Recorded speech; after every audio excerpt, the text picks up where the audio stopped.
Assalamualaikum warahmatullahi wabarakatuh. Dulur-dulurku, mohon doa restu melanjutkan perjalanan hari ini. Mohon doa restu dulu. Assalamualaikum. Waalaikumsalam. Salam Jaya Nusantara. Rahayu, rahayu, rahayu.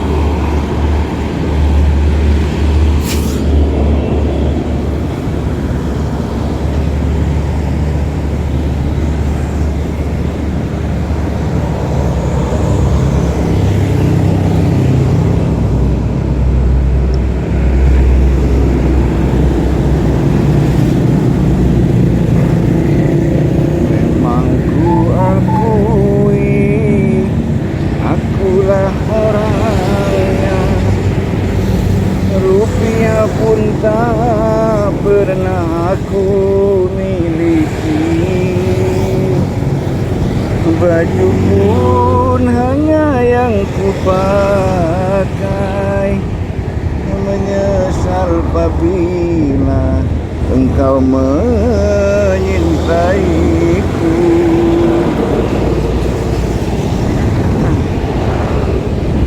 Nyebrang dulu, ini kendaraan-kendaraan kecil sudah habis, tinggal kendaraan-kendaraan besar yang mendominasi jalur jalan raya Gresik Bunder sampai ke jalur depan kantor bupati sana itu ya, didominasi karena yang pekerja-kerja sudah insya Allah sudah sampai tujuan dengan selamat dan sudah berbahagia. Berbahagia kenapa dulu? Sudah berjumpa dengan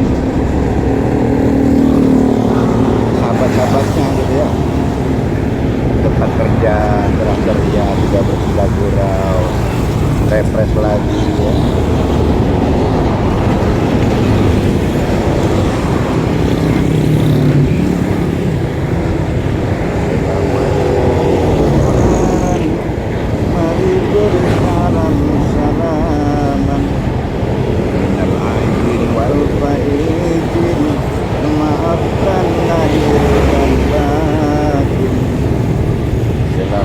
Para pemimpin,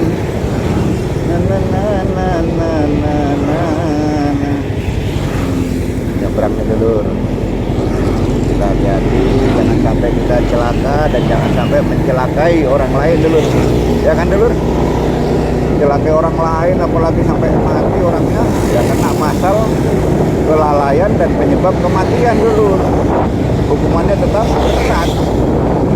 Padahal itu kalau secara agama dosa yang tidak disengaja ya dulu ya, tapi kalau hukum dunia kamu akan kena pasal penyebab kematian, minimal kena pasal kelalaian ya. Baik bos, minimal dulu. Sejauhnya dulur, coba lihat itu di sebelah kiri waduk ini pemandangannya dulur ya. Wow, wonderful. Nah, wonderful itu apa dulu?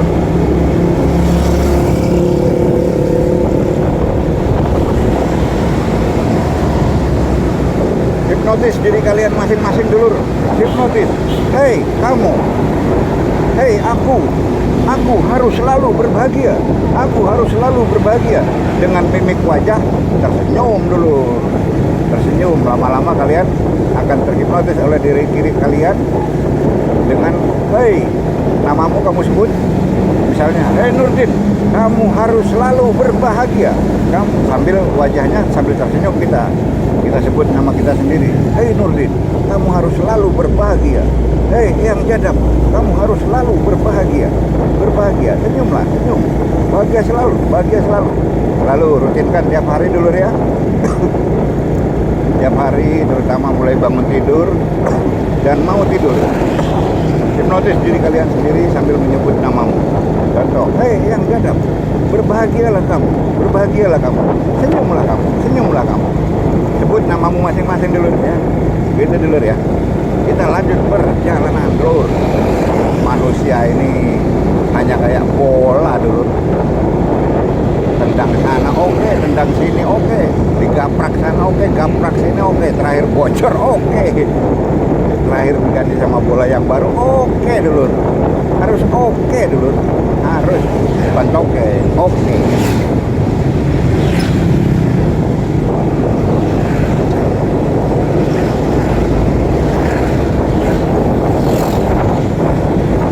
Wong manusia itu cuma ibarat wayang dulur. Kita ini cuma ibarat wayang dulur, yang tidak bergerak, tidak bisa bergerak, tidak bisa bersuara tanpa gerakan dan suaranya dalam. Lo kenapa kok kenapa awakmu rumangsa iso gerak dhewe, rumangsa iso ngomong dhewe? Nah, itu jenenge sifat kemilikanmu. Nah, sifat kemilikan itulah penyebab malapetaka, penyebab penderitaan, penyebab merasa miskin, penyebab merasa terzolimi, penyebab merasa teraniaya, penyebab merasa dijahatin, penyebab merasa dikhianati, penyebab merasa ditipu, penyebab merasa dikibulin. Itulah dulu ada bis karyawan.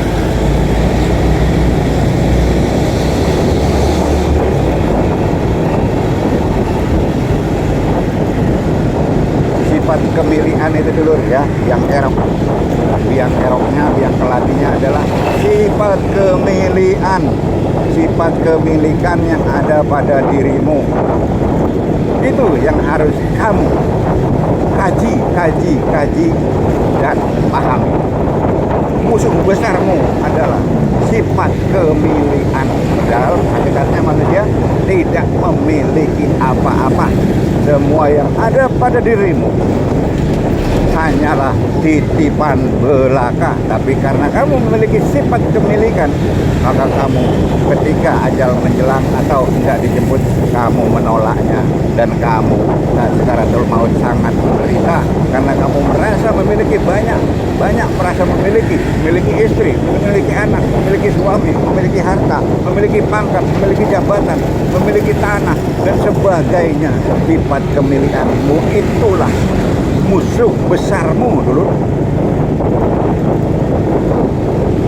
Taklukkan sifat kemilikan, taklukkan sifat kemilikanmu dulu, maka dunia ini akan menjadi surga untukmu, dan surga nanti di akhirat akan menjadi surga di dalam surga, atau boleh dibilang surga yang tertinggi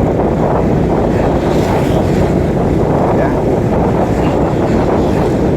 Taklukkan sifat kemilikanmu dulu. Sifat kemilikan inilah ajaran yang sejati dan ajaran yang tertinggi, tanpa mengenal nama agama, nama pelajaran, nama ilmunya. Inilah ilmu yang tertinggi dulur. Ilmu menaklukkan, mengalahkan sifat kemilikan di dalam diri kita masing-masing. Begitu dulu.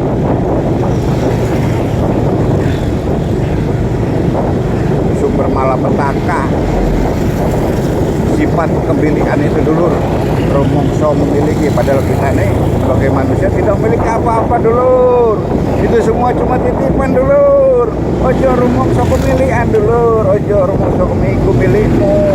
Duduk awakmu iku gak duwe apa-apa, rogo ae gak duwe, nyawa gak duwe. Suara sing ngomong iki ya duduk pekku dulur, duduk pekku iki ya. Oh, dhewe iki gak duwe apa-apa dulur, gak duwe apa-apa. Hakikate gak duwe apa-apa dulur, sing sak benere gak duwe apa-apa. Itu kabeh cuma titipan dulur, ujian dulur, ujian. Kalau kamu dititipi oleh sang pemilik orang kaya raya, kamu berkhianat atau tidak? Kamu menyalahgunakan titipannya atau tidak? Kamu korupsi titipan itu atau tidak? Kamu rawat dengan baik titipan itu atau tidak? Hanya ujian. Semua yang kau miliki itu hanyalah ujian. Semakin banyak yang kau miliki, maka kau semakin memperbanyak ujian untuk dirimu sendiri. Betul apa tidak dulur? Betul, pasti betul. 1.000.000%. pasti betul. Pakai dalil apapun, kitab apapun, agama apapun, keyakinan apapun, pasti betul. Coba, kok bisa ngomong gini saya, kok pasti tok di sini. Loh iya, kok aku yakinnya begini.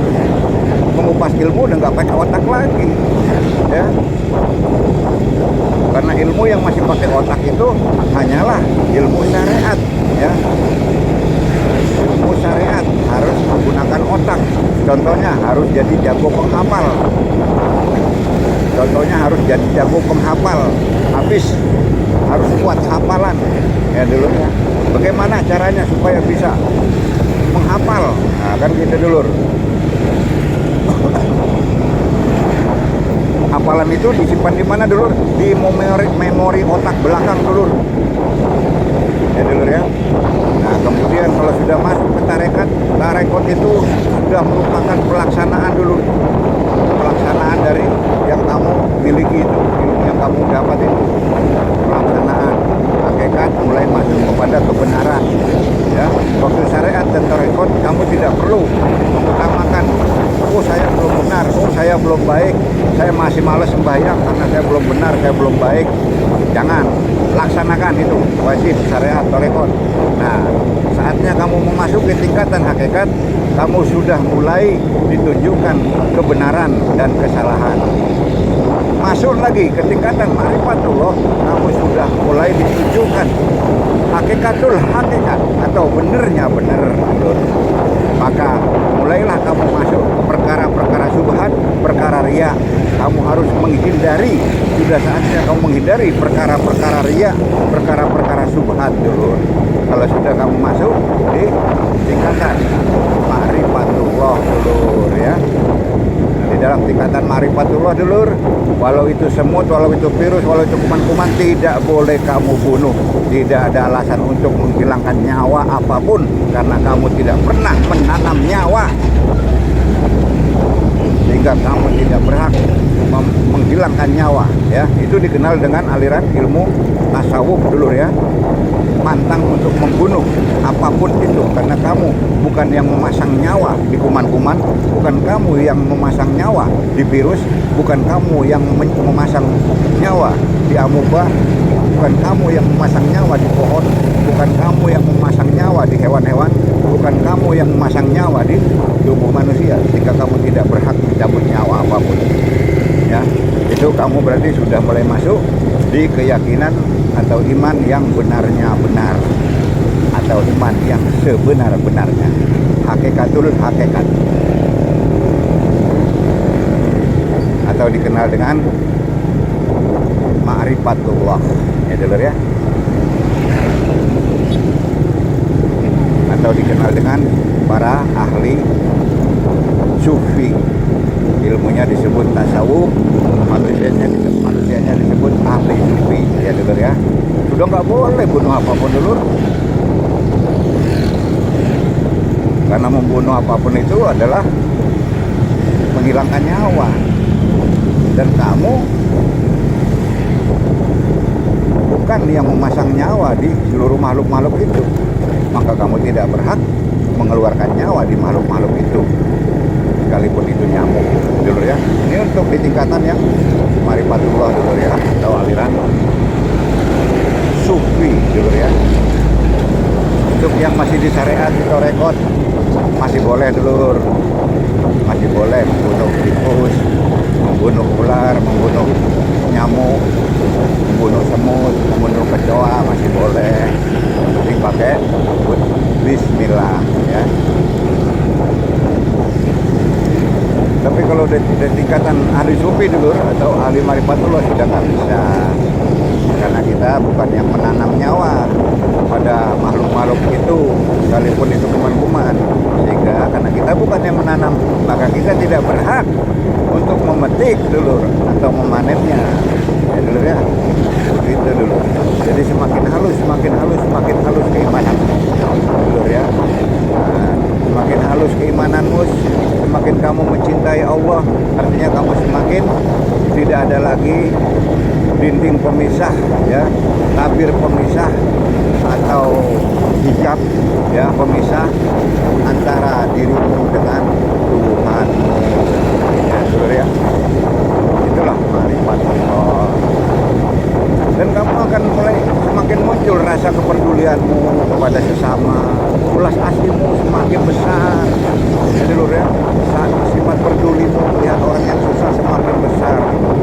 tanda imanmu semakin bagus dan benar.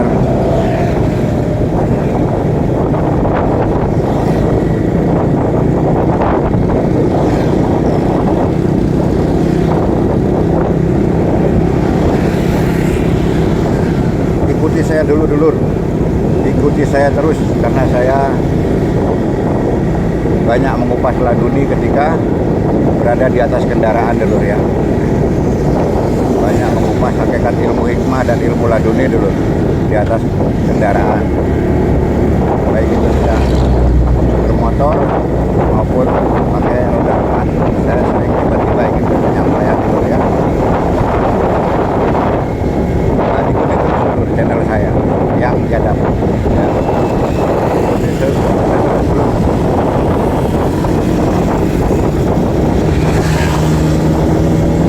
Kalau kita tak berjumpa, kalau kita tak menjalin antara hubungan guru dan murid, insya Allah, Allah yang maha tahu, Allah yang akan membuat keputusan siapa dirimu dan siapa aku.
Indonesia.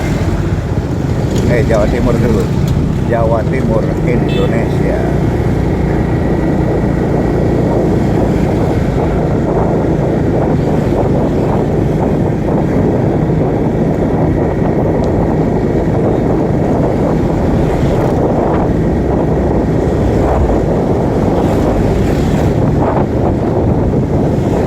Kita hidup di alam dunia ini sebetulnya bukan untuk sabar dulu ya, tapi untuk arif bijaksana ya, untuk menjadi arif bijaksana ya. Ya pertamanya harus sabar, harus menjadi orang sabar dulu.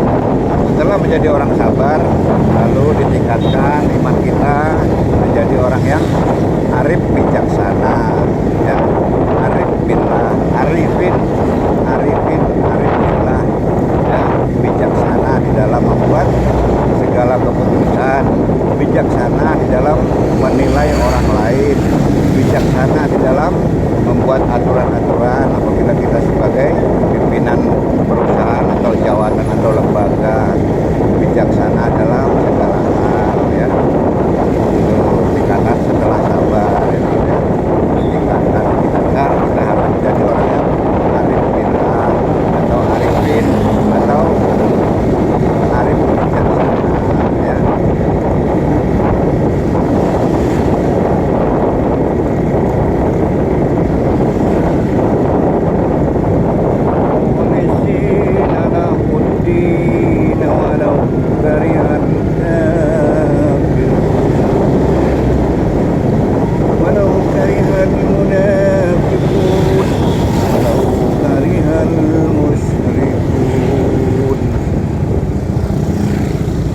Itu dulu ya. Semoga ada manfaatnya. Jika tidak ada manfaatnya, saya mohon maaf sebesar-besarnya dulu. Assalamualaikum warahmatullahi wabarakatuh. Salam Jaya Nusantara. Rahayu, rahayu, rahayu.